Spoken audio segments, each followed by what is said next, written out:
con Tardito di Evangelisti. La Scinelco Trapani del presidente Massinelli si aggiudica di misura gara 1 delle semifinali playoff del girone B della A Dilettanti, battendo fra le mura amiche del Pala Ilio la Pallacanestro Sant'Antimo 73-66, al termine di una partita molto combattuta ed equilibrata per oltre 38 minuti.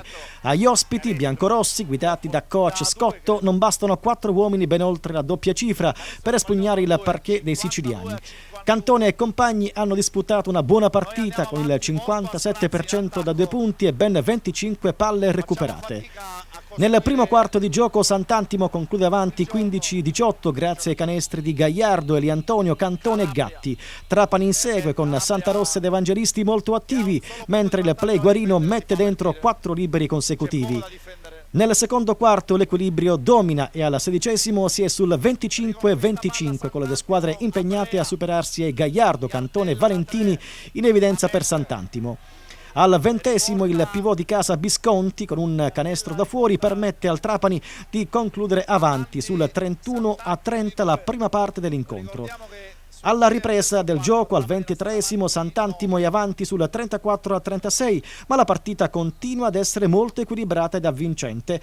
Trapani si scuote grazie ad una tripla di Svoboda ed un canestro di Bisconti, prende un piccolo vantaggio al 26°.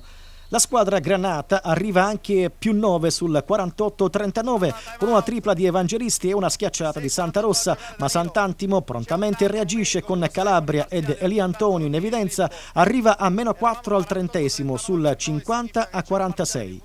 Nell'ultimo quarto Sant'Antimo con un parziale di 8-2 è avanti 52-54 al 33° con una bella tripla di Iardella. Poi si scatena il pivot Bisconti che con 6 punti consecutivi seguiti da una tripla di Svoboda crea un break importante che porta Trapani sul 63-55. Sant'Antimo con 5 punti consecutivi di Calabria si porta di nuovo a meno 3 sul 63-60, ma Evangelisti con una tripla e 4 tiri liberi ed ancora Bisconti portano Trapani sul 70-62. E la fuga decisiva, gli ospiti biancorossi non riescono più a rimontare nonostante 2 buoni canestri di Gagliardo e Cantone. La squadra di coach Benedetto si impone come detto 73-66. Martedì sera, ancora al Pala Ilio, alle 21 è in programma gara 2 che promette ancora emozioni e nella quale Sant'Antimo potrà ancora sicuramente dire la sua.